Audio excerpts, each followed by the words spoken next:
Assalamualaikum warahmatullahi wabarakatuh.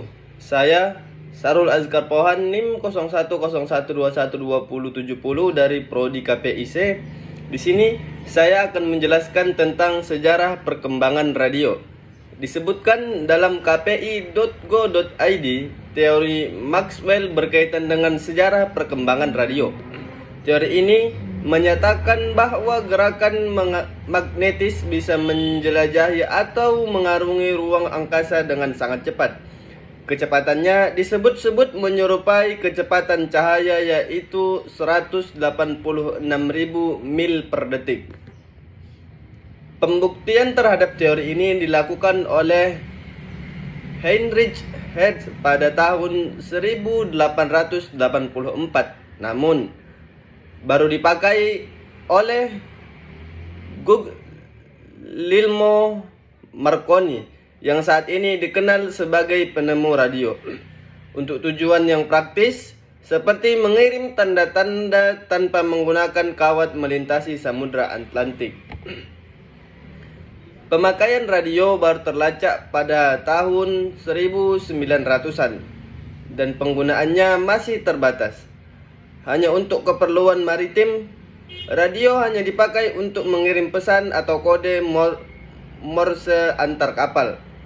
Lambat laun, penggunaannya makin meluas hingga dipakai dalam kapal perang. Sebut saja digunakan pada kapal Angkatan Laut Jepang saat perang Tsushima 1901. Radio dipakai untuk memata-matai pergerakan musuh. Selanjutnya, perkembangan radio sebagai salah satu media massa terlihat di beberapa negara. Bermula dari negara Amerika Serikat, kala itu Dr. Lee De Forest mengembangkan penemuan Marconi. Kemudian, radio di Amerika Serikat pun mengalami perkembangan pesat. Stasiun radio mulai berdiri satu persatu pada Maret 1923. Jumlahnya mencapai 556 stasiun.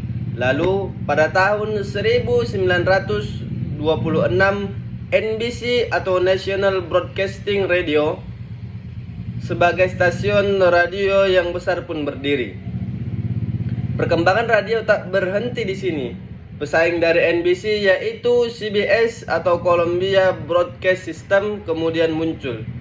Radio pun masih terus mengalami perkembangan sampai negara-negara di luar Amerika seperti Prancis, Inggris, Uni Soviet, Jepang, dan Cina.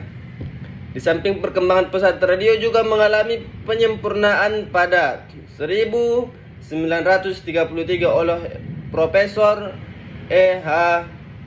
Armstrong yang berasal dari Universitas Columbia. Ia mengenalkan sistem frekuensi modulation atau FM yang merupakan penyempurnaan dari amplitudo modulation atau AM. Sekian penjelasan dari saya. Assalamualaikum warahmatullahi wabarakatuh.